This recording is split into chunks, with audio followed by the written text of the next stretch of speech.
Na mesa, dois pratos com gosto bem diferente. De um lado, a tragédia sanitária. O Brasil ultrapassa a marca de 2.000 mortes por dia e São Paulo decreta toque de recolher para conter o vírus. De outro, uma reviravolta inesperada na Lava Jato. O ministro Fachin suspende as condenações de Lula em Curitiba e no dia seguinte, 2 ministros votam pela suspeição de Sérgio Moro. Lula volta ao jogo e faz um discurso histórico no Sindicato dos Metalúrgicos no ABC. O tempo político no Brasil se acelera e o país chega às portas do caos. Eu sou o Rodrigo Viana e esse é o Tempero da Notícia, começando agora.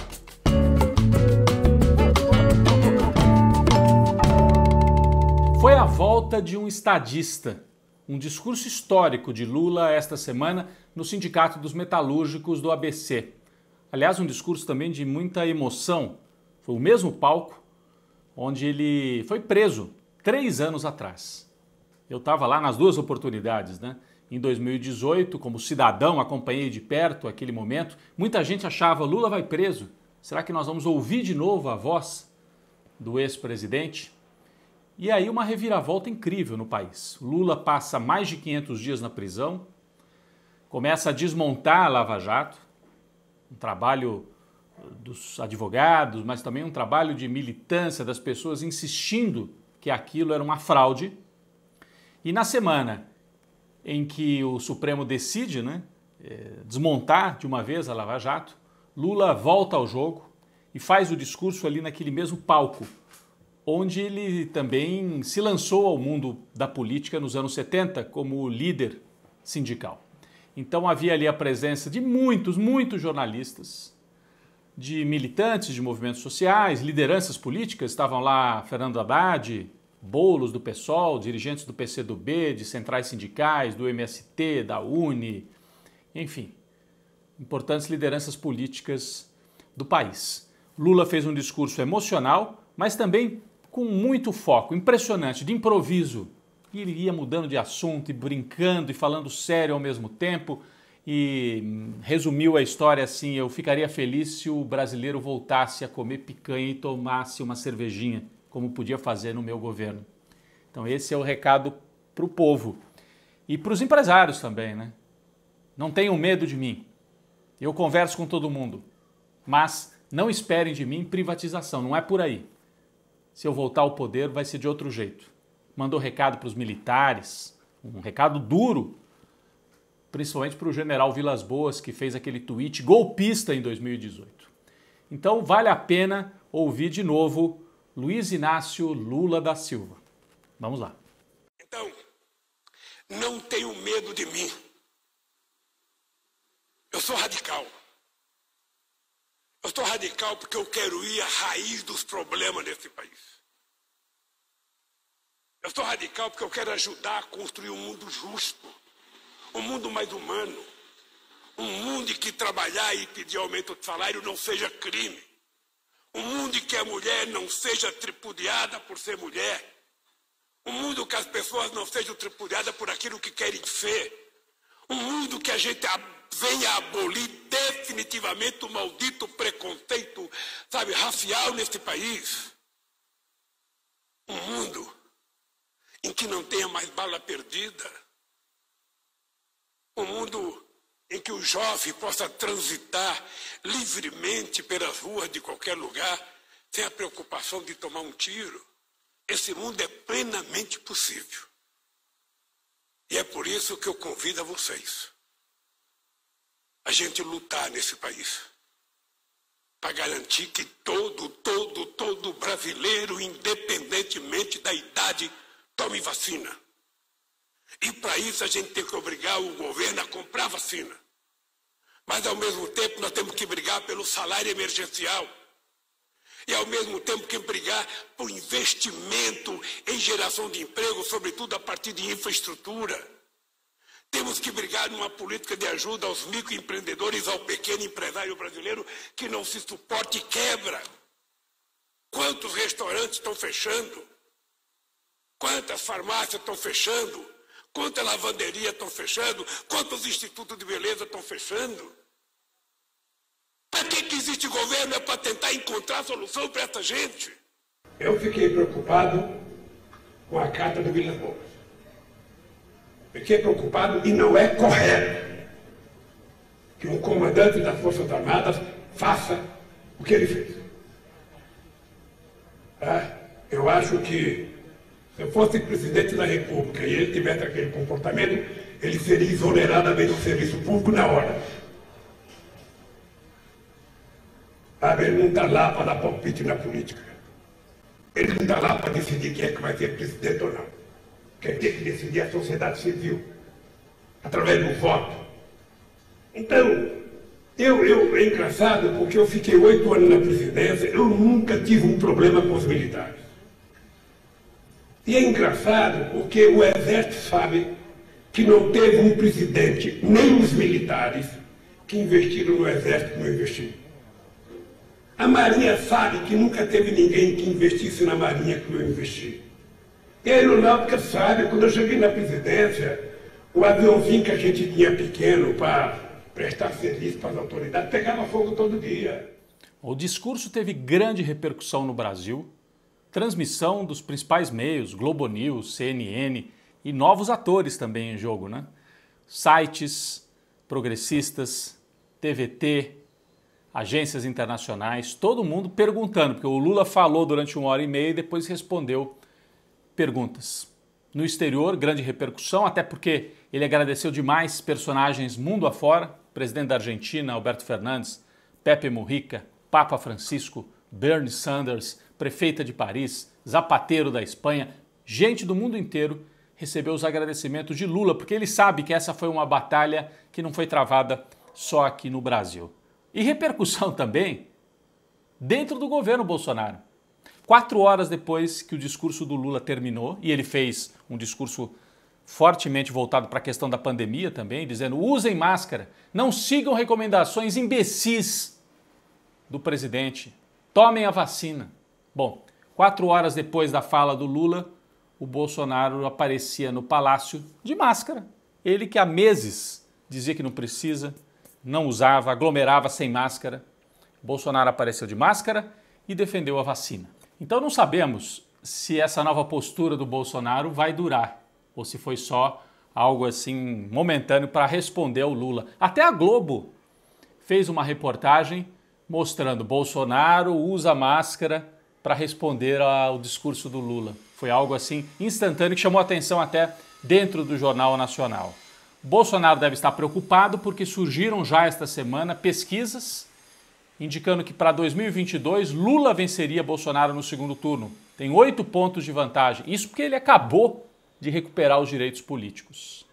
Aliás, Bolsonaro perderia também para o Haddad, para o Ciro e até para o Mandetta do DEM num eventual segundo turno em 2022. Então a situação não é boa para a família Bolsonaro de uma maneira geral. E pior ainda para o Sérgio Moro, que sofreu 2 derrotas importantes esta semana no Supremo Tribunal Federal. Primeiro, o ministro Fachin, numa jogada que pretendia até favorecer a Lava Jato, para ver se salvava alguma coisa, cancelou as condenações em Curitiba, dizendo que não era o local para se julgar o Lula. Demorou quantos anos para perceber isso? E remeteu a Brasília, a Justiça Federal de Brasília. Por que Brasília, se os fatos aconteceram em São Paulo? Então é uma jogada, uma tentativa de talvez salvar ainda a Lava Jato em Brasília. Mas não durou muito, porque no dia seguinte, Gilmar Mendes e Lewandowski votaram pela suspeição de Moro num caso que estava parado aí há 2 anos. O ministro Cássio Nunes, indicado por Bolsonaro, pediu vistas e o julgamento parou. Em 2-2, provavelmente Moro vai ser declarado suspeito. Então são várias reviravoltas na mesma semana e, infelizmente, ao mesmo tempo em que o Brasil aprofunda a crise sanitária. Nós passamos de 2.200 mortes por dia esta semana.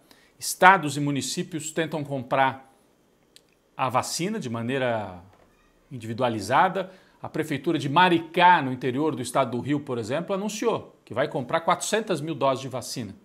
Os governadores do Nordeste voltaram a fazer a encomenda da Sputnik, a vacina russa, porque se depender do governo federal não tem vacina, está vindo a conta-gotas. Rio de Janeiro parou de vacinar, a cidade do Rio de Janeiro. São Paulo declarou toque de recolher agora para valer, das 8 da noite às 5 da manhã, não pode sair de casa, fechou tudo. As escolas ainda há uma dúvida, houve um recurso, né, do sindicato, porque era um absurdo manter as escolas abertas nessa situação. Até o futebol vai parar no estado de São Paulo. Isso mostra que nós avançamos para uma situação limite. O Bolsonaro volta a falar em ditadura, que é fácil fazer uma ditadura no Brasil, ameaça e tenta colocar os militares contra a oposição. A ideia de que se vierem para cima de mim, eu tenho os militares a meu lado. Será que ele tem mesmo ou está fazendo bravata? É o que nós vamos ver ao longo das próximas semanas.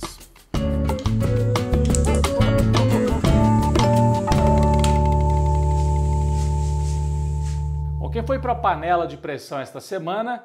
O ex-juiz, ex-ministro da Justiça e ex-herói nacional, Sérgio Moro.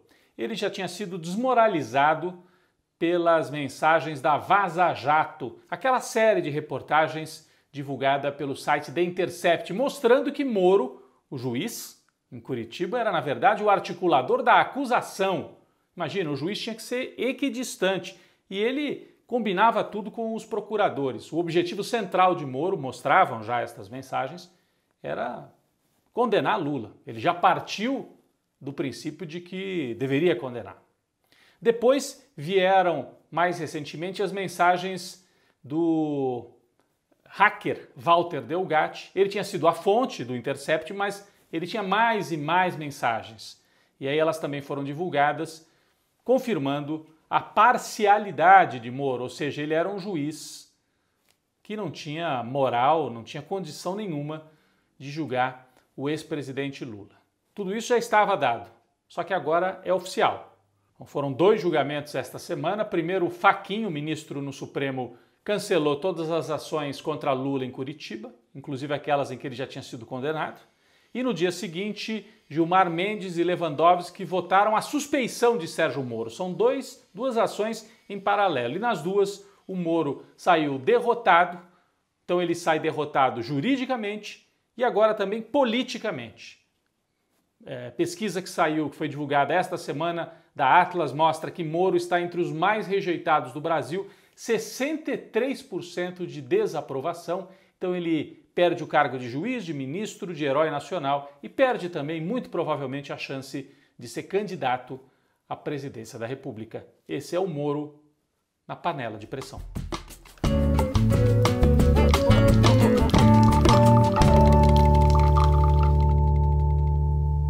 O nosso cafezinho esta semana vai para uma das lideranças responsáveis pela mudança que fez o PT chegar ao poder, Lula chegar ao poder, ali em 2002, 2003. Estou falando do Zé Dirceu. Tinha sido líder estudantil nos anos 60, nas rebeliões de 1968, depois foi para a resistência contra a ditadura militar, teve que sair do Brasil, né? Depois voltou e trocou até de identidade para poder viver no Brasil durante a ditadura. Passou um tempo na clandestinidade absoluta com outro nome, morando no interior do Paraná.